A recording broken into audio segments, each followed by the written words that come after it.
Então, vamos fazer aqui o resgate. Vocês já devem estar percebendo que é o culto do dia 25 de setembro de 2025, é a segunda parte. O que aconteceu na primeira parte? Acabou a luz. Deu um apagão e uma parte ficou acesa, né? A iluminação lá atrás, essa luz que me ilumina, mas o computador desligou, que é onde eu leio os versículos que estão sendo trabalhados, né?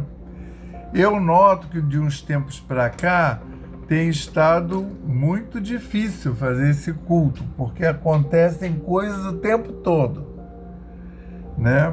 E, por exemplo, no início lá da primeira parte, estava tendo o final aí de algum campeonato e estava um clima festivo. Não sei se vazou aqui no áudio o povo gritando, não sei o que lá.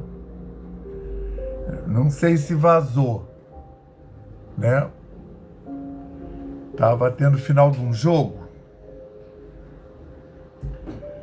E depois tem os gatinhos que tem dias que eles estão mais arretados. Por exemplo, acabou de entrar um. O outro tá ali dormindo, não vai.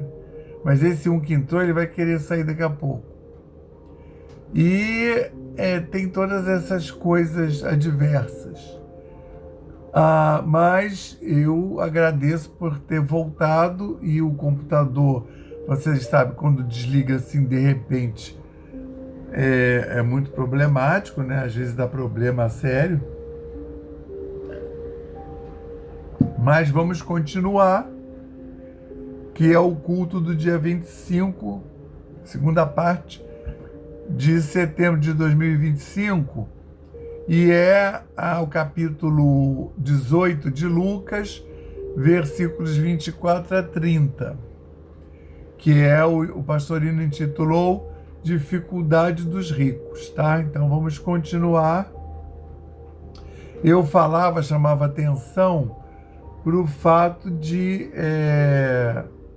Jesus estar falando com os apóstolos e aqueles outros seguidores mas já eram mais evoluídos, tá? Eram os seguidores, não eram só os seguidores que iam lá procurar milagre, não. São os seguidores que depois que o Cristo morrer, eles vão continuar seguindo. Tanto é que o Judas vai cometer suicídio, né? Como ficou classicamente entendido, subentendido, entendeu? Eu não tenho nenhuma corrente, não, ele não se suicidou, ele se suicidou. É o que está lá em Atos dos Apóstolos, capítulo 1. Mas assim, não fala, né, diretamente. Mas aí logo no final do capítulo 1, eles falam, se não me engano, Pedro, temos que reconstituir, né? Tem que alguém, ele não fala isso, mas temos que reconstituir o número 12, os 12 apóstolos. Aí ele fala, alguém para ficar no lugar de Judas. E aí ele faz a chamada e diz, mas olha, os candidatos têm que ser aqueles desde lá do batismo de João, ou seja, antes do Cristo começar o apostolado dele. São esses que já estavam esperando Cristo, já eram discípulos de João. Então você vê que tinha muita gente evoluída. E esse povo seguia. E ele está falando para esse povo, tá? Esses versículos 18, 24 a 30, o desdobramento da semana passada, do culto do dia 18, que é o moço rico. Então, na verdade, é um desdobramento. Ele continua no mesmo tema, mas não agora falando com o moço, falando para a multidão. E eu chamava atenção, quando ele fala para a multidão, ele fala um pouco mais direto. Por isso que, mas também é iniciático, quando a pessoa, o neófito, está muito no início, você conta lá o fim. Qual é o fim? Né? É o desapego à materialidade. Entenderam? O fim é você se desapegar da materialidade. E aí, como é que ele fala isso? Lá para o moço, ele diz: vende tudo, dá aos mendigos e me segue.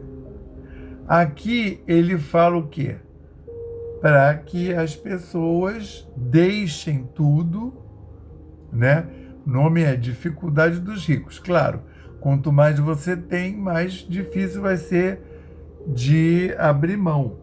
Mas o que o pessoal fica de boca aberta é que o deixar tudo, materialidade, incluía, vamos ver aqui nos 3 como é que ele faz. Então, em Lucas, que é o que a gente está seguindo no momento.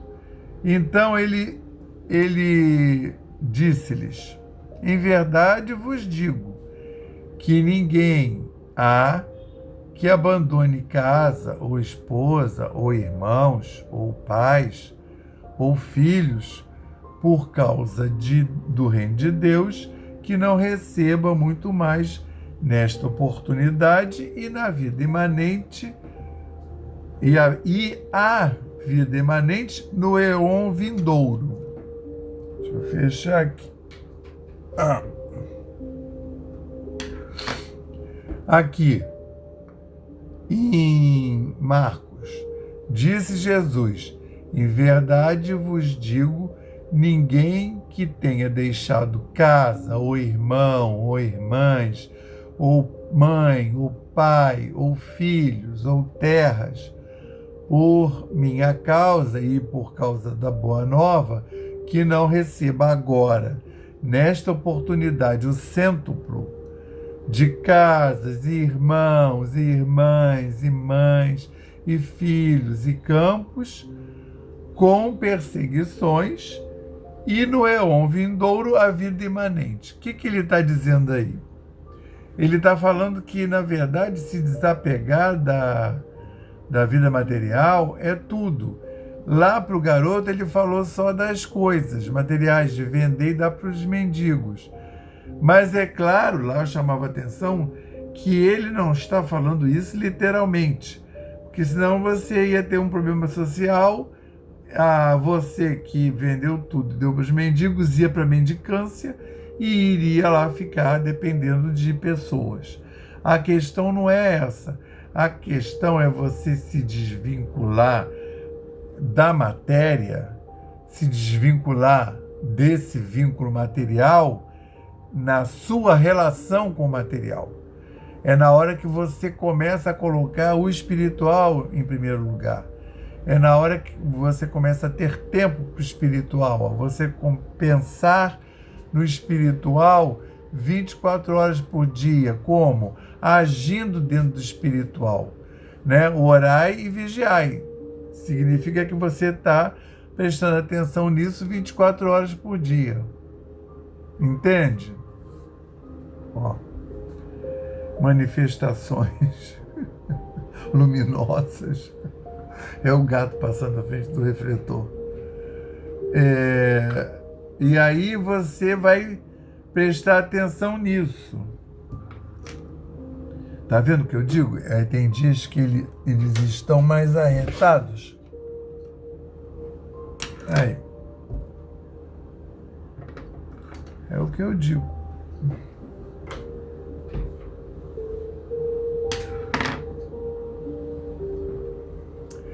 E a questão não é... porque também, por exemplo, você pode vender tudo e ficar se lamuriando e continuar preso. Que não é essa a ideia. Por que eu estou dizendo que o Cristo está botando lá o objetivo já agora e as pessoas não sabem como chegar lá? Né? Não sabem até hoje, imagina nessa época. O que ele está sugerindo é o desvínculo. Se desvincular da matéria, né? O que ele está sugerindo é que vai acontecer naturalmente, de acordo com a sua peregrinação, você vai começar a se desvincular das coisas da matéria, entendeu? Então, você vai começar a abrir mão das coisas materiais em prol das espirituais. É isso que ele está querendo dizer. Não quer dizer que você tenha necessariamente que vender tudo. É que você não ficar ligado a essas coisas, né, materiais, tão obsessivamente, colocando em primeiro lugar. É isso que ele quer frisar, entenderam? Então, quando ele fala aqui, o Pedro, ele se coloca logo, né? Que ele fala, o homem é impossível. Novamente vos digo, mais fácil é um camelo passar pelo buraco de uma agulha que um rico entrar no reino de Deus, por causa da vinculação da gente, né, os ricos, com a matéria. Vocês já devem ter ouvido em outros estudos que foi feita uma confusão da palavra que designava camelo, era a mesma que designava um cabo grosso, que era usado para amarrar coisas que tivesse muita tração, como até barcos mesmo. Então, ele estaria falando que é mais fácil esse cabo grosso passar pelo buraco da agulha do que um rico entrar no reino dos céus. No caso, você vê como é que é bom parábola, porque ele, durante os milênios, a palavra foi trocada, mas o sentido continua sendo entendido, mesmo sendo camelo. Que aí você fica, meu Deus, mas por que ele falou camelo, né? Que coisa, né? Podia ter falado elefante, né? Baleia, vaca. Então, ele está querendo mostrar aí do apego, né, de nós humanos às coisas materiais. Então, assim, se a pessoa que não tem nada, os apóstolos já ficaram, meu Deus, quem pode então salvar-se, né? Os apóstolos que não tinham nada tão preocupados, você imagina os ricos. Por isso que o nome é a dificuldade dos ricos, porque os ricos têm mais. Eles têm que se desapegar demais. Entende? Por isso a dificuldade dos ricos. Mas não é que seja só dos ricos. Os apóstolos que não tinham nada, como o próprio Pedro diz, a gente já deixou, né? Pedro disse então, eis que deixamos nossas coisas e te seguimos. Tipo assim, a gente já fez, hein? Reserva um lugar lá pra gente, porque nós somos bonzinhos. Nós já fizemos a nossa parte. Ai, Pedro era muito franco, né? Então agora nós vamos nos colocar confortavelmente, se reclinar, se colocar confortavelmente e sintonizar seus guias e protetores e a falange do santo de sua preferência. E vão seguir mentalmente o passo que eu vou aqui falar agora. São 4 mantas que eu vou ler. Elevemos mais uma vez os nossos pensamentos ao Pai e confiemos. Nós pedimos ao Cristo para que possam os nossos amigos espirituais, juntamente com os protetores de cada um aqui presente, realizar através deste passe fluídico terápico o tratamento particularizado de acordo com as necessidades que cada um apresenta, que seja suavemente depositado em nosso corpo fluídico, mental e físico, o remédio advindo das camadas superiores da vida, tão bem preparados por corações amorosos para nos atender. Rogamos ainda que os benefícios deste passe se estendam aos nossos lares, envolvendo de forma carinhosa nossos familiares, parentes e amigos, proporcionando-lhes igualmente tratamento eficaz.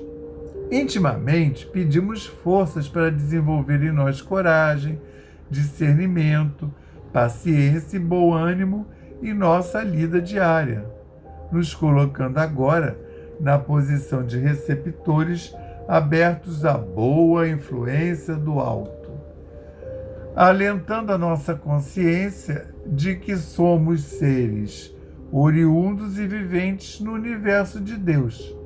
Agradecemos a nossa coexistência com o nosso próximo e a atual reencarnação que nos colocou em contato com os elementos indispensáveis às nossas necessidades de evolução, rogando inspiração para que possamos aproveitar a oportunidade da mesma para exercitar o perdão e a busca sincera pela harmonização íntima, sem deixar de atender aos reclames da lei de progresso e evolução. Finalmente pedimos equilíbrio moral e emocional, inspiração nos padrões do Evangelho para que possamos solucionar com os nossos esforços os problemas que nos envolvem, resignação positiva sem estagnação, compreensão para agir com amor, ação, sem ser subserviente, proteção, forças para manter a vigilância e a disposição para realizar a nossa reforma maior, graças a Deus. Graças a Deus, graças ao Cristo de Deus e graças ao Espírito Santo de Deus. Graças às egrégoras do Evangelho da Noite, da Aliança da Fraternidade, que são os que realmente fazem esse Evangelho acontecer no plano espiritual. Graças ao nosso patrono São Francisco de Assis e aos nossos guias e protetores espirituais.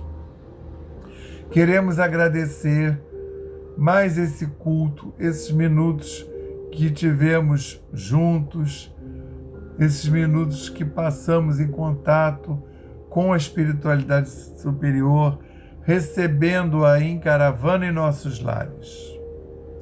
Em nossos lares físicos e espirituais e nossos corpos, que são os nossos templos.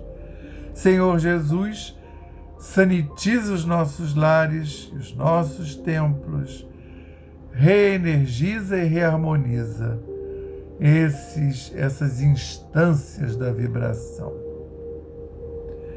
Que nosso Senhor Jesus Cristo possa sempre nos envolver, nos abraçar e nos conduzir agora, hoje e sempre.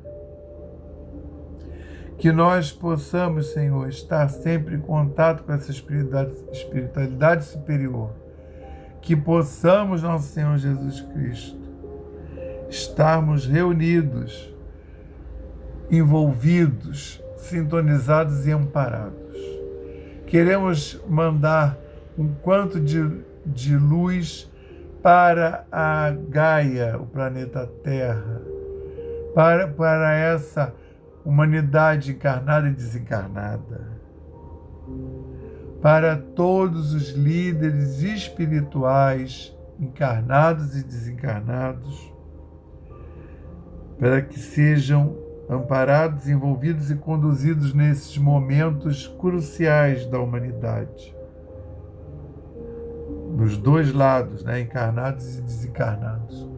E também a todos os líderes materiais que sejam abundantemente envolvidos e protegidos e inspirados e guiados.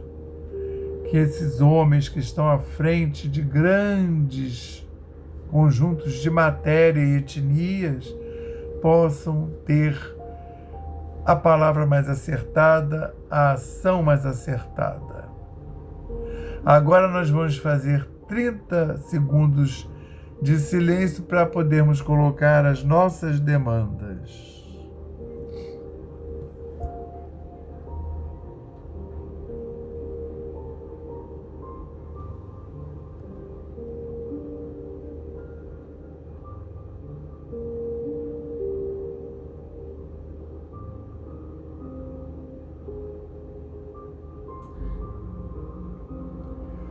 Graças a Deus. Pedimos a permissão para dar por encerrado o culto do Evangelho da noite de hoje, dizendo o lema da nossa casa, paz e fraternidade, e o lema de Francisco, paz e bem. Na graça e no amor do Senhor, tenhamos todos uma excelente semana. Graças a Deus.